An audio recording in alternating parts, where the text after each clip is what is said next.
हम अपना टॉपिक कर रहे हैं functions of human resource management. इसको जो फंक्शंस हैं वो दो कैटेगरीज में बांटे गए हैं, managerial functions and operative functions. तो ऑपरेटिव फंक्शंस हम कर रहे हैं जिसमें हमने पहला किया था प्रोक्योरमेंट ऑफ एम्प्लॉयज, सेकंड किया था development of personal, third compensation function, fourth integration, fifth इसका है हमारा मेंटेनेंस फंक्शन। मेंटेनेंस फंक्शन क्या है? ये कहता है कि जितने भी एम्प्लॉयज़ हैं, जब आपने उनको कंपनी में रख लिया तो आपने उनको वहाँ पर मेंटेन करके रखना है। आपने अपने एम्प्लॉय को कंपनी को छोड़कर नहीं जाने देना है। HR manager is required to obtain the best employees and having obtained them, it must look after them in such a way that they would like to stay in the organization. आपने जब बढ़िया से बढ़िया employees को अपनी company में रख लिया है तो ये कोशिश करनी है कि वो कभी भी आपकी कंपनी को छोड़कर ना जाए। ऐसा इसलिए किया जाता है कि जब भी आप एम्प्लॉयज़ रखते हो तो पहले जो रिक्रूटमेंट प्रोसेस है वो बहुत लंबा और उसमें बहुत कॉस्ट रहती है। फिर जब आपने एक नए एम्प्लॉय को रखा है तो जब वो फर्स्ट टाइम काम करेगा वो एक्सपर्ट नहीं होगा, वो काफ़ी सारी वेस्टेज भी करेगा, गलत भी करेगा, सब कुछ गड़बड़ भी हो सकती है, आपकी मशीनरीज को डैमेज कर सकता है, रॉ मटेरियल को वेस्ट कर सकता है। तो इसलिए कहा जाता है कि जो एम्प्लॉयज़ आपके पास काम कर रहे हैं उनको आपने मेंटेन करके रखना है। सिक्स्थ है हमारा सेपरेशन फंक्शन।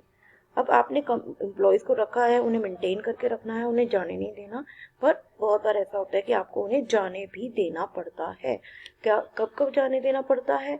अगर कोई रिटायर हो रहा है, ले ऑफ का मतलब होता है किसी एम्प्लॉय को हटाना, टेम्परेरली या परमानेंटली अगर काम की कमी हो गई है तो उसको हटाना, किसी की ड्यूटीज़ को टर्मिनेट करना, डिस्चार्ज करना नौकरी से, या सस्पेंड भी कर सकते हो। फिर है करियर प्लानिंग एंड डेवलपमेंट। आपने कोशिश करनी है कि आप अपनी एम्प्लॉयज़ को करियर प्लानिंग में हेल्प करो ताकि वो आगे के लिए सोच सके कि एक पोस्ट से नेक्स्ट पोस्ट तक जाने के लिए उनको क्या एजुकेशन, क्या ट्रेनिंग चाहिए, किन नौकरियों को वो सर्च कर सकते हैं और क्या वर्क एक्सपीरियंस होनी चाहिए नेक्स्ट नौकरी तक जाने के लिए।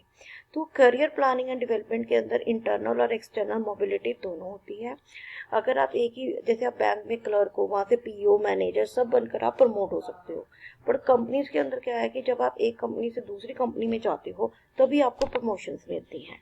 तो करियर प्लानिंग एंड डेवलपमेंट बहुत ज़रूरी रहती है एम्प्लॉयज़ के लिए। लास्ट है इसका हमारा ऑर्गेनाइजेशनल डेवलपमेंट। अब क्या है, ऑर्गेनाइजेशनल डेवलपमेंट किसी भी ऑर्गेनाइजेशन का एक वेल प्लान्ड एफर्ट है, मैनेज फ्रॉम टॉप। जो ऊपर टॉप लेवल एग्जीक्यूटिव्स हैं वो इसे प्लान करते हैं कि ऑर्गेनाइजेशनल हमारी कंपनी के कैसे डेवलप होना है, with the goal of increasing organisational performance with through planned intervention. वो पूरी ये कोशिश करते हैं कि हमारे जो गोल्स हैं कंपनी की परफॉर्मेंस को बढ़ाने के लिए कैसे उनको पूरा किया जाए, हमारे गोल्स भी पूरे हों और कंपनी की परफॉर्मेंस भी बढ़े। तो इसके अंदर क्या है, it helps to change attitude. ये एटीट्यूड चेंज करने में values, organisation structure, managerial practices, इन सबको इम्प्रूव करने के लिए किया जाता है। तो जो फंक्शंस ऑफ HR मैनेजर हैं उनका काम क्या है कि जितने भी ह्यूमन रिसोर्सेज हैं उनको philosophy in the entire organisation, एक कंपनी की जो पूरी फिलॉसफी है वो HR के इर्द गिर्द घूमती रहती है। ह्यूमन रिसोर्स सेटिस्फाइड हैं, अच्छे हैं, बढ़िया काम करते हैं तो आपकी कंपनी अच्छे से चलेगी। तो इसलिए जो HR है उसकी पूरी रिस्पॉन्सिबिलिटी रहती है कि वो कंपनी के एम्प्लॉयज़ को हर हाल में खुश रखे, मैनेजमेंट और वर्कर्स के बीच में कोऑर्डिनेशन बना कर रखें। Thank you.